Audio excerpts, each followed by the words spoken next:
on avait commencé à étudier l'introduction sur le projet d'étudier les doctrines fondamentales. Et on s'était posé la question de savoir pourquoi on devait étudier la doctrine. La doctrine, c'est, comme on l'avait dit la semaine avant, c'est une façon de rechercher à comprendre Dieu et à comprendre sa parole pour vivre avec lui. Alors, bon, une fois qu'on a pris conscience qu'il fallait comprendre, et on se dit, pourquoi faut-il étudier alors?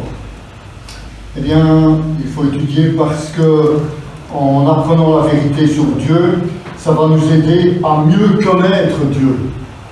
Et mieux on connaît Dieu, et mieux on peut vivre avec lui, et mieux on peut voir sa main agir dans notre vie. Parce que la connaissance des doctrines est un fondement essentiel pour nous éviter de tomber dans les erreurs, parce que le fondement, ça donne le fondement de notre vie, et ça fait toute une différence, comme quand on construit une maison. Hein. Une maison qui n'a pas de fondement, eh bien, on l'a vu encore cette semaine, ça s'écroule. Hein. Et on a aussi vu la semaine passée que nous devons étudier la doctrine parce que ça nourrit notre âme.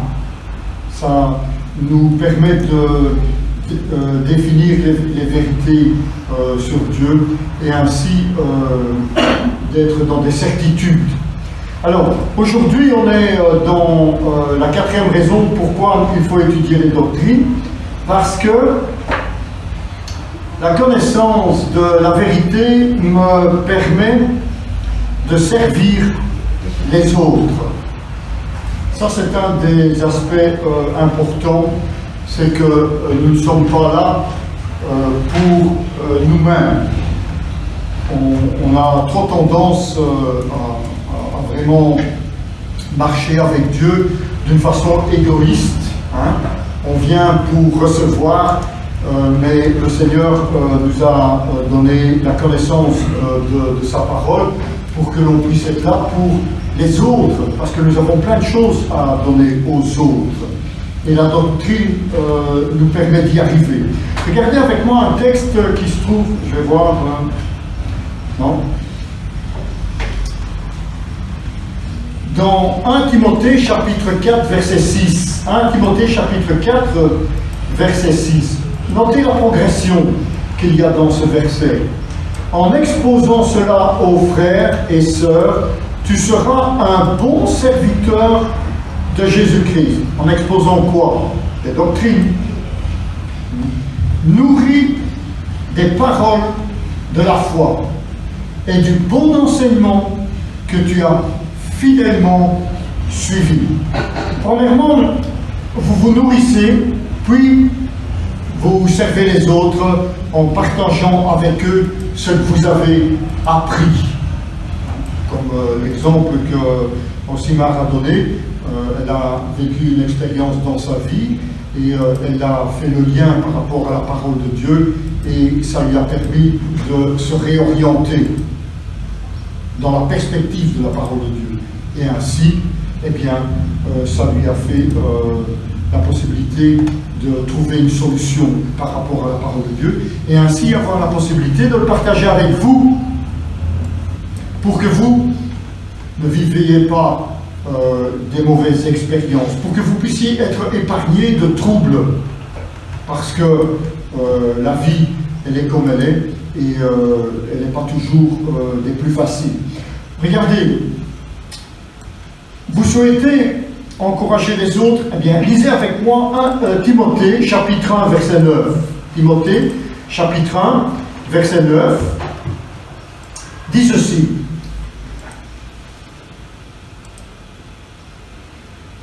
Il doit être attaché à la parole digne de confiance, telle qu'elle a été enseignée, afin d'être capable à la fois d'encourager les autres par la saine doctrine et de refuter les contradicteurs,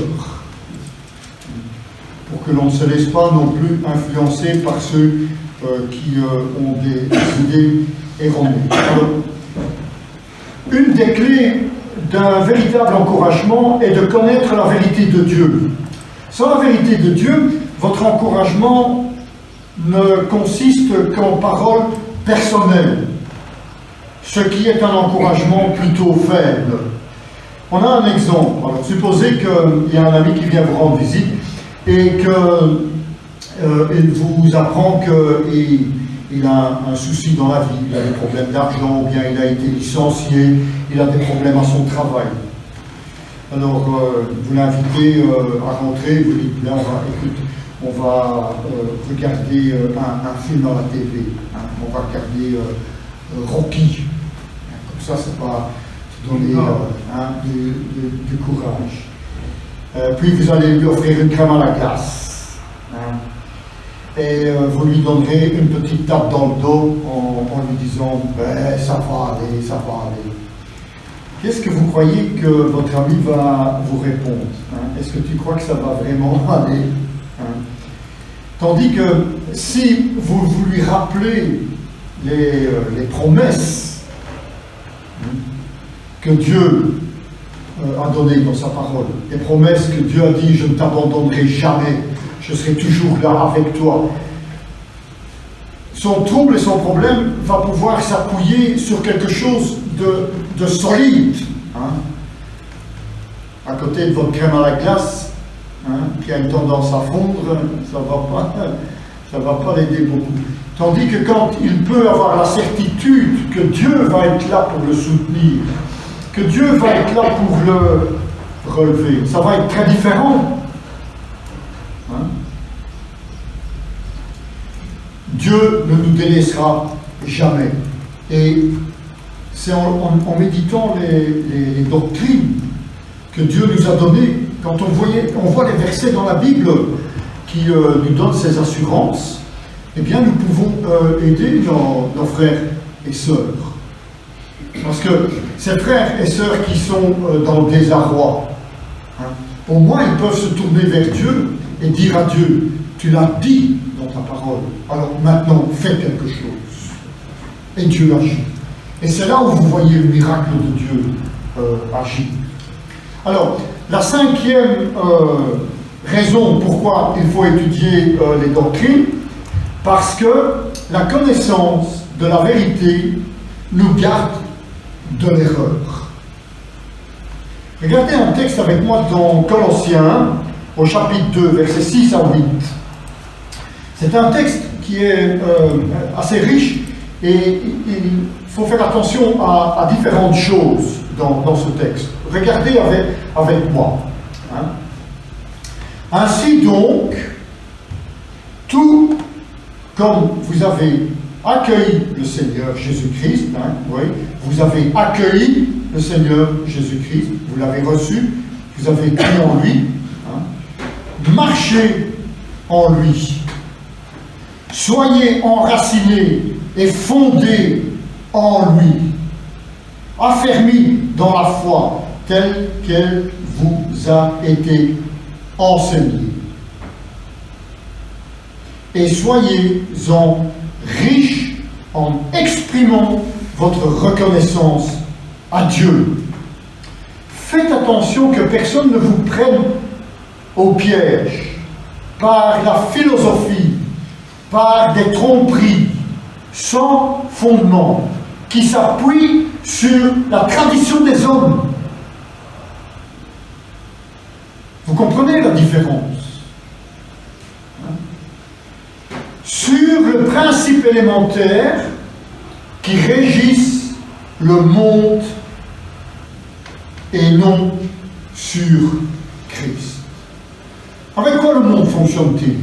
Eh bien, avec des philosophies, avec des traditions, des cultures, des éléments basiques,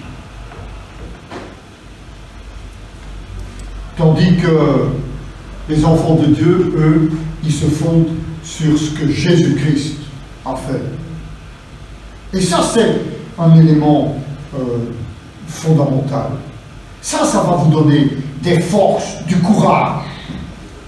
Et ça va vous éviter d'aller dans des erreurs. Hein? Une fois que vous serez enraciné dans la parole de Dieu, il sera difficile pour quiconque de vous déloger par une fausse doctrine. Et on pourra dire, comme disait l'apôtre Paul, « Je sais en qui j'ai cru ».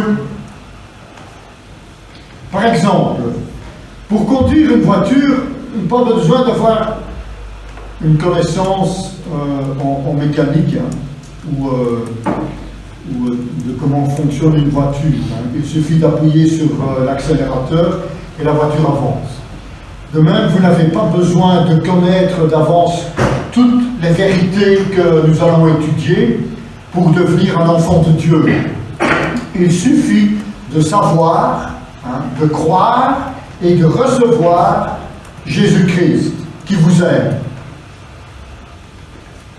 Et que vous savez qu'il est mort pour que vous puissiez être libérés. Et il est ressuscité afin que vous puissiez avoir l'assurance d'une nouvelle vie. Mais recevons l'idée de la mécanique sur la voiture. Disons que nous sommes en train de rouler en voiture, et puis subitement on entend un bruit terrible dans la voiture. Voilà. Vous avez peur, vous allez au premier garage qui arrive et vous demandez au garagiste qu'est-ce que c'est et qu'est-ce qu'il doit faire. Le garagiste vous dit bon, il suffit de rajouter de l'eau avec l'essence et ça va aller. Il ne faut pas être très intelligent pour comprendre que ce n'est pas une bonne réponse. Eh bien, quand on s'attache à la vérité, quand on marche avec le Seigneur et que l'on étudie les vérités, eh bien, on sait directement discerner les erreurs. Et vous savez comment on fait les personnes qui travaillent pour la Banque nationale, qui vérifient les faux billets. Vous savez comment il faut pour vérifier les faux billets? Ils étudient les vrais billets à fond. Ils regardent tous les détails de façon que quand ils voient un faux billet, ils disent « Ah, là, il y a un problème ». Ils savent directement. Pourquoi? Parce qu'ils ont passé 8 heures par jour à étudier ces billets. Ces billets de 5 euros, de 10 euros, de 20 euros, de 50 euros, de 100 euros, de 200 euros, de 500 euros. Ils les connaissent par cœur.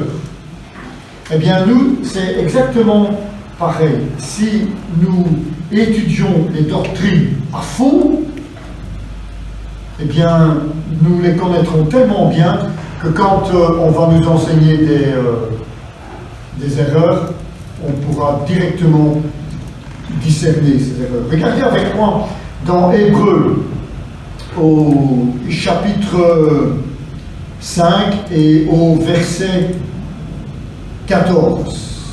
Hébreux 5, 14. Mais la nourriture solide est pour les adultes, pour ceux qui, en raison de leur expérience, ont le jugement exercé à discerner ce qui est bien et ce qui est mal. Entourez le mot « ont le jugement exercé ». On a le jugement exercé, pourquoi? Parce qu'on a acquis l'expérience par l'étude de la parole. Alors, on pose une question ici.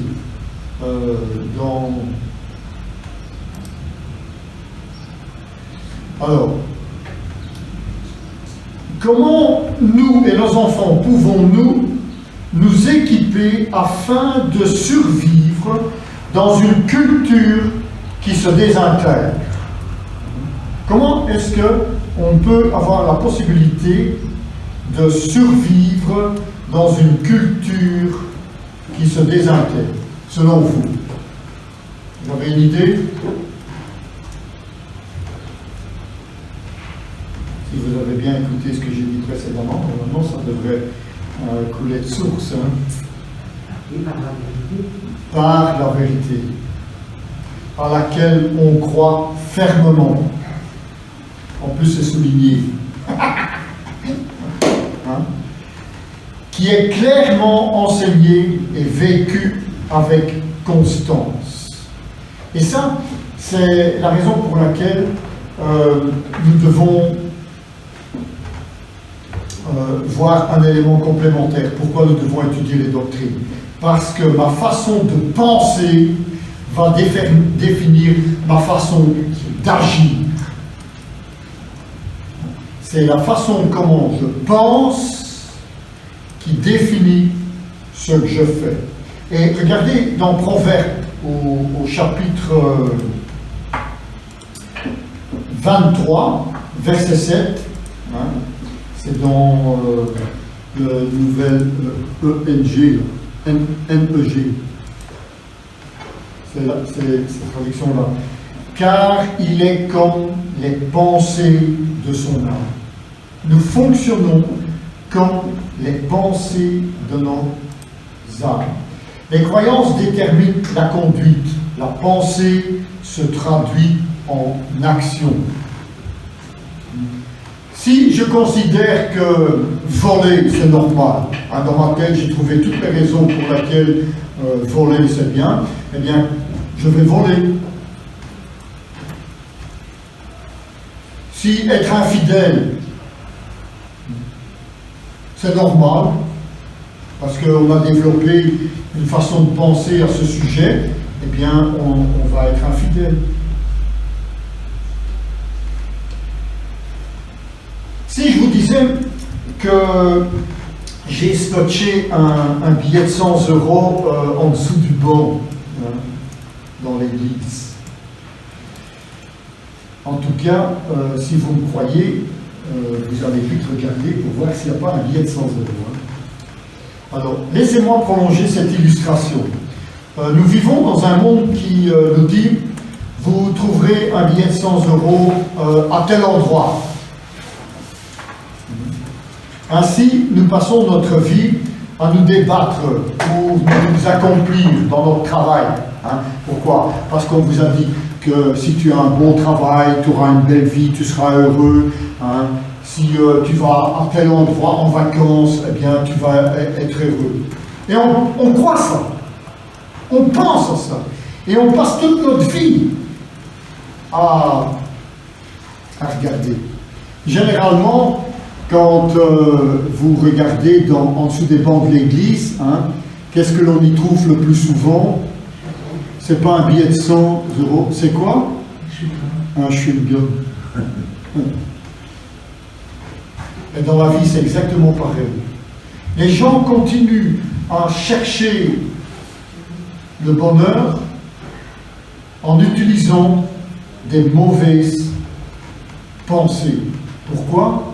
Parce qu'ils ont des mauvaises croyances. Leurs croyances continuent à déterminer leurs actions.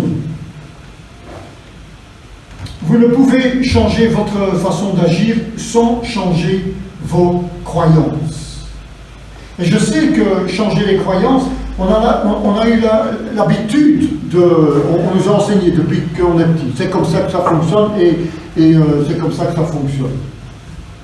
Et on ne remet pas en question cette manière de fonctionner. C'est la raison pour laquelle on continue. Hein. Un enfant battu devient un batteur d'enfants. Et ainsi de suite. Un alcoolo devient à des enfants alcoolos. Et ainsi de suite. C'est la raison pour laquelle, à un certain moment, quand on se rend compte que les choses sont mauvaises, il faut changer les croyances. C'est fondamental. Parce que vos croyances vont vous permettre de courir après la vérité ou après l'erreur. Et c'est pourquoi il est important d'étudier les doctrines. La vérité de Dieu change la manière dont nous agissons. Cela changera votre attitude en tant que parent. Ça va changer votre façon de travailler, de gérer votre entreprise.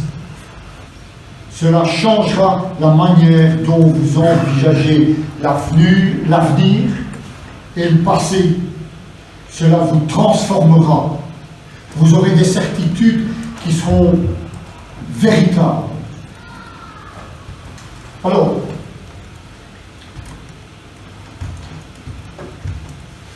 regardons encore une fois ce verset que nous avons lu au début. Car, tu peux le laisser, c'était bon. Hein? Car il est comme les pensées de son âme. Est-ce que vous êtes comme les pensées de votre âme? Oui. Alors, quelles sont vos pensées? Réfléchissez à ça. Est-ce qu'elles sont en harmonie avec la parole de Dieu? Alors, la dernière raison pourquoi il faut étudier les doctrines, parce que j'ai reçu l'ordre de le faire. En tant qu'enfant de Dieu, Dieu nous a donné cet ordre. Il nous a donné l'ordre d'étudier la vérité.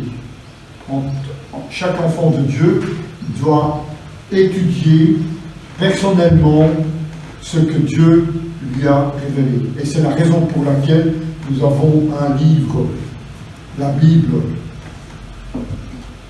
Dieu ne nous l'a pas donné pour que nous le mettons dans une bibliothèque pour faire beau. Moi j'aime bien les Bibles, alors chaque fois qu'il y a des belles Bibles qui arrivent, j'aimerais bien les acheter.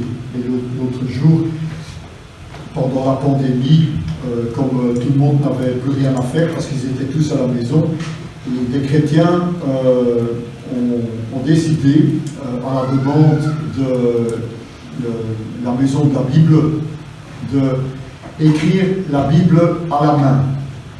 Chacun, alors il y en a qui se sont investis, ils ont écrit toute la Bible à la main. Chacun, il y en a qui ont écrit un chapitre, deux chapitres, avec leur écriture, en faisant des dessins, en faisant des trucs comme ça. Et ils ont rassemblé tout ça, ils les ont imprimés et ils en ont constitué une Bible. Bon, c'est très joli, c'est très graphique. C'est pour lire, ça va être un peu plus. Mais moi, j'avais envie de l'acheter. Hein. Et ma femme m'a dit, mais non, tu ne vas pas acheter ce livre. Hein. On a déjà assez de Bibles, et qu'est-ce que tu vas faire avec une Bible pareille? Ah ouais, puis en mettre dans ma bibliothèque, c'était le seul usage que ça allait en être, quoi. Et comme elle coûtait très cher, ça ne valait pas la peine, quoi. Et c'est vrai, j'ai une Bible. Hein. Et je me pose toujours la question, pourquoi est-ce que ma Bible, après un certain temps, elle se décompose, quoi, hein?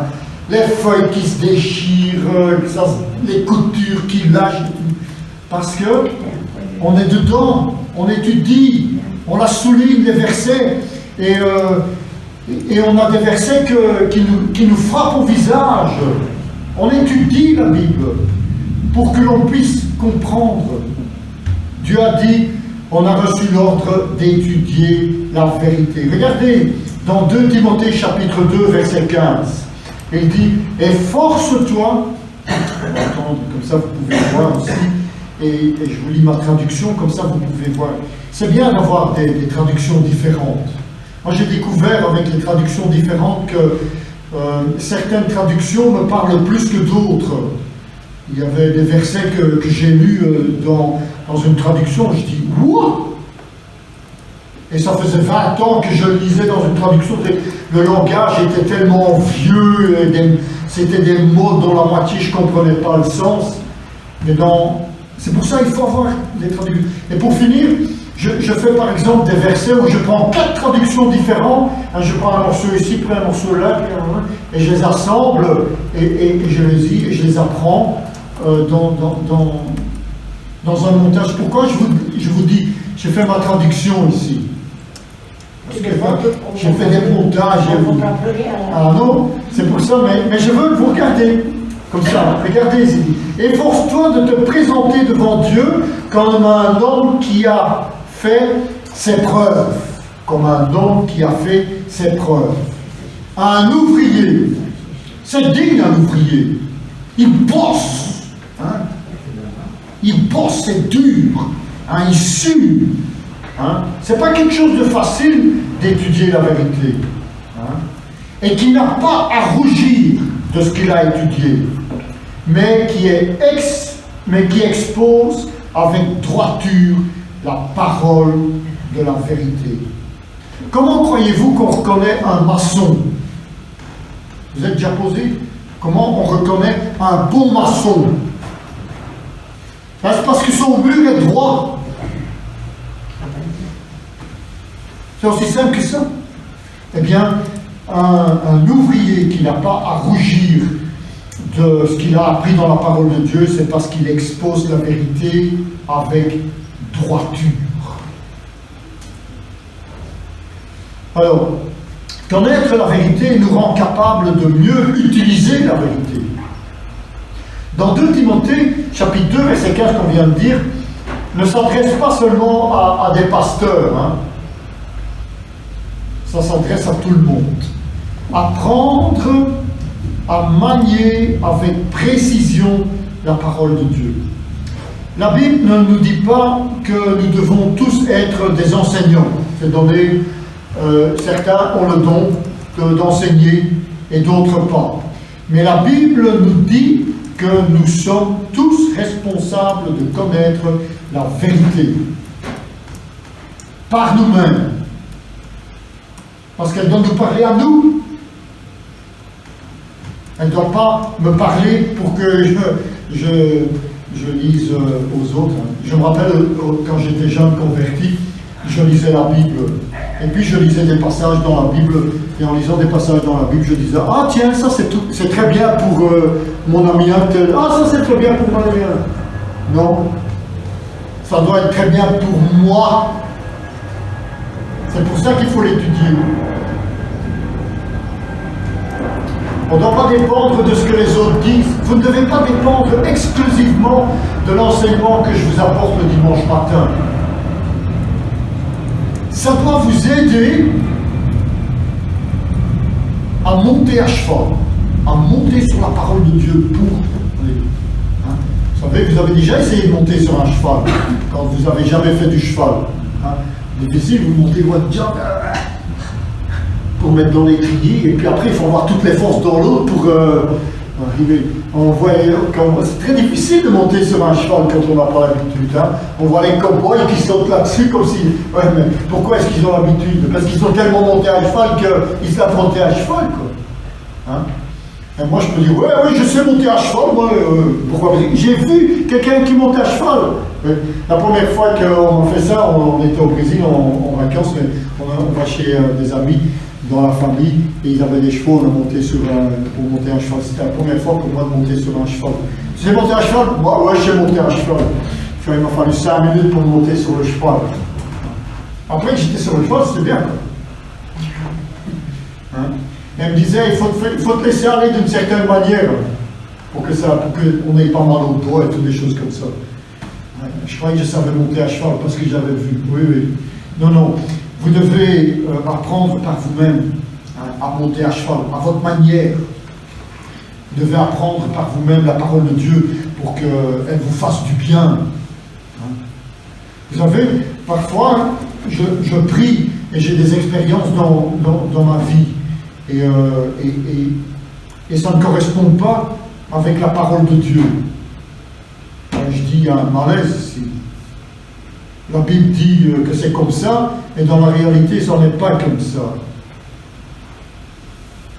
Vous vous êtes jamais posé la question? Ça vous est déjà arrivé de lire la Bible et que ça ne correspond pas avec ce qui est écrit? La vie ne correspond pas avec ce qui est écrit.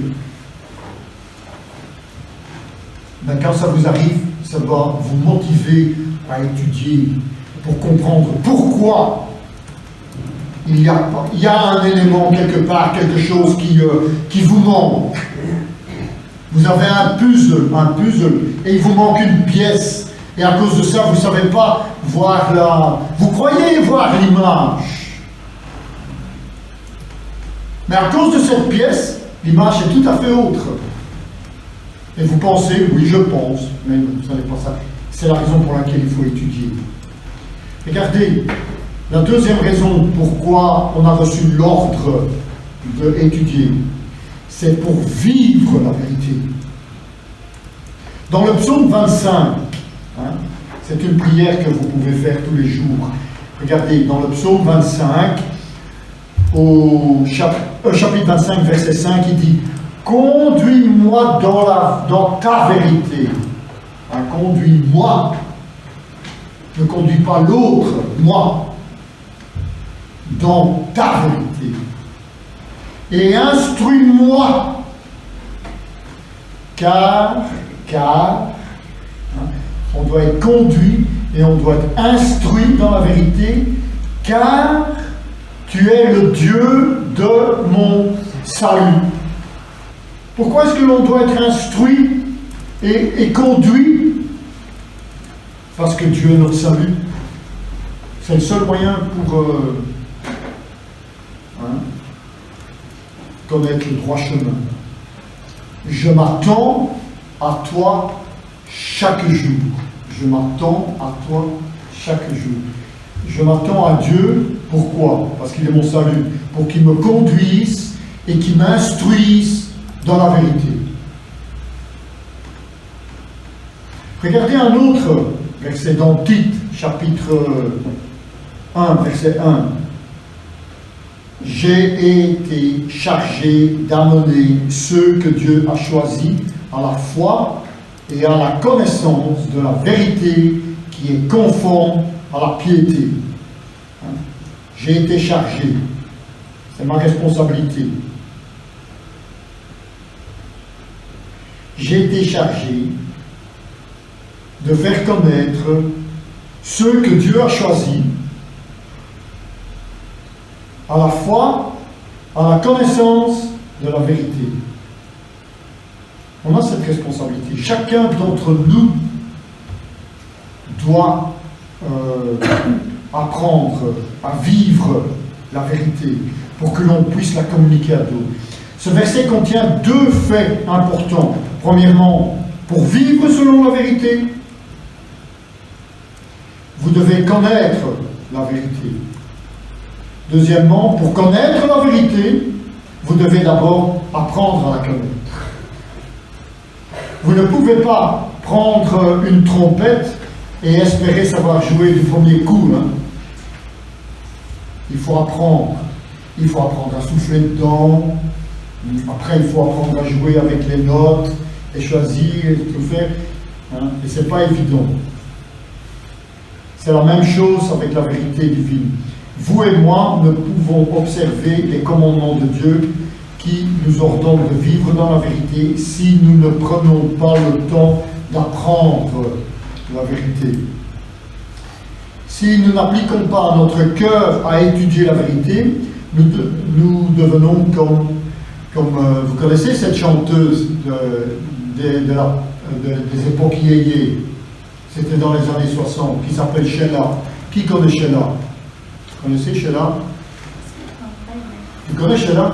On l'a vu récemment sur la télévision. Un jour, on pose la question à Sheila au sujet de sa foi. Et elle a fait preuve d'une attitude très exotique, avec laquelle beaucoup se débattent aujourd'hui. Elle a déclaré « Je crois en Dieu, mais je ne me souviens pas de la dernière fois où je suis allé à l'église. » Ma foi m'a énormément soutenu dans mon chemin. Vous savez comment on appelle ce type de croyance? Du chélasisme, du chélaïsme, protestantisme, catholicisme, bouddhisme, du danielisme. C'est nos propres croyances, quoi. Elle a suivi sa petite voie et elle a cru que ça lui permettait de trouver le... Mais c'est très... ce sont des... Allez, c'est pas suffisant pour vivre.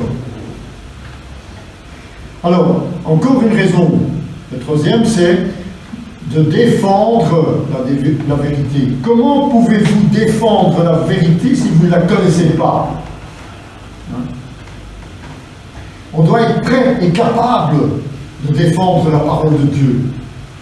Regardez, un texte très important, parce que c'est dans 1 Pierre, chapitre 3, verset 15. Il est très important de pouvoir défendre la vérité. Je vous lis le texte. Respectez dans votre cœur la sainteté de Dieu, le Seigneur. Soyez toujours prêts à défendre l'espérance qui est en vous, devant tous ceux qui vous en demandent raison. Mais faites-le avec douceur et respect. Douceur et respect. On ne peut pas imposer ça. Notez que la Bible nous indique même avec quelle attitude nous devons défendre la vérité. Beaucoup de gens défendent la vérité à grand bruit, en lettres majuscules, avec une attitude arrogante et parfois même en colère. La Bible nous enseigne à faire preuve de révérence envers Dieu et à être aimable envers les autres lorsque nous défendons la vérité. Vous remarquerez que les gens qui ont établi un fondement solide, qui ont confiance dans la vérité, sont capables de la défendre avec gentillesse et respect. Tranquille. Je sais que j'ai la vérité. Alors, tu y adhères ou tu n'y adhères pas. C'est aussi simple que ça. Mais moi, je sais que j'ai la vérité et je ne vais pas me fâcher contre toi parce que tu veux essayer de me faire avaler autre chose. Pourquoi croyez-vous qu'il y a des intégristes? Vous savez, la plupart des intégristes, quand vous leur demandez sur quoi ils se basent pour dire ce qu'ils font, ils ne le savent même pas. Ils ne peuvent pas citer, par exemple, les terroristes musulmans. Ils ne savent pas vous citer un verset du Coran sur lequel ils se basent. Pourquoi? Mais ils prétendent, j'ai la vérité, et ce que je fais c'est juste, et ils le font avec violence et colère. Vous croyez que les gens vont adhérer à ce genre d'idée? Ils adhèrent de gré de force. C'est comme ça que Mohammed a conquis tout le Moyen-Orient. Par la guerre, pas par la gentillesse et l'amour. Les bouddhistes font exactement la même chose, contrairement à ce qu'on croit. Et le christianisme a fait aussi ça. Regardez les croisades, quand ils sont allés. Mais ce n'était pas vraiment les chrétiens, c'était des catholiques.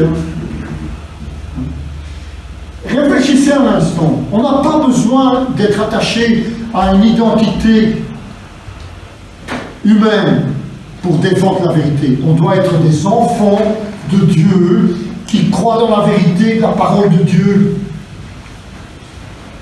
Et à ce moment-là, eh bien, on a la possibilité de répondre avec douceur et avec gentillesse. J'étais même un peu violent ici, parce que j'étais en train de cracher sur mon livre. Pourtant, je sais que j'ai mis. Mais je ne vois pas pourquoi je m'énerve ici. Vous voyez, comme ça on peut être comme ça violent. Non, avec douceur et gentillesse, on partage la parole de Dieu. Relisons le verset.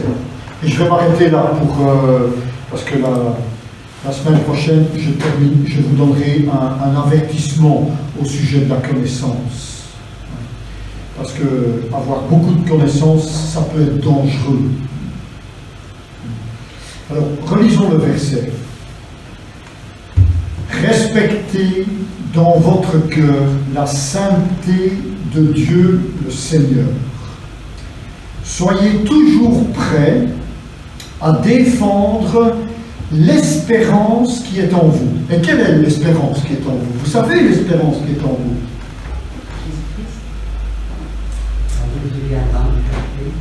Pardon? Un jour, il viendra nous chercher. Ouais. Et à part ça, qu'est-ce qu'il y a encore d'autre? Quelle est l'espérance la plus grande?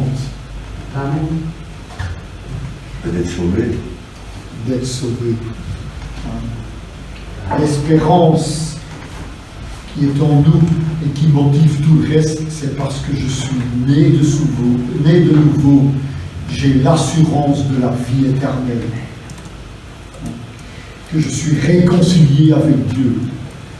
Que Dieu est mon Seigneur et mon Sauveur. Devant tous ceux, c'est ça qu'il faut montrer, devant tous ceux qui vous en demandent raison. Nous devons tellement être convaincus que les gens devraient venir nous poser la question, mais pourquoi tu es comme ça, hein? Pourquoi tu es motivé par ça? Pourquoi tu fais cela? Et alors on lui dit, parce que moi, je suis certain que si je meurs maintenant, eh bien, je vais auprès de Dieu mon Père. J'ai l'assurance de la vie éternelle. Hein? Et il faut peut-être vous poser la question, est-ce que vous avez cette certitude? Est-ce que vous avez cette espérance? Vous savez pourquoi on dit une espérance et pas une assurance? Parce que ça n'est pas encore accompli. Et on attend que ça s'accomplisse. Oui. À celui qui vous demande raison, mais faites-le avec douceur et respect. Et douceur, c'est de l'amour. On doit le partager avec amour et respect pour celui qui ne veut pas le croire. Ok? On va s'arrêter et la semaine prochaine, je vous donnerai un avertissement sur la connaissance. On va prier pour terminer.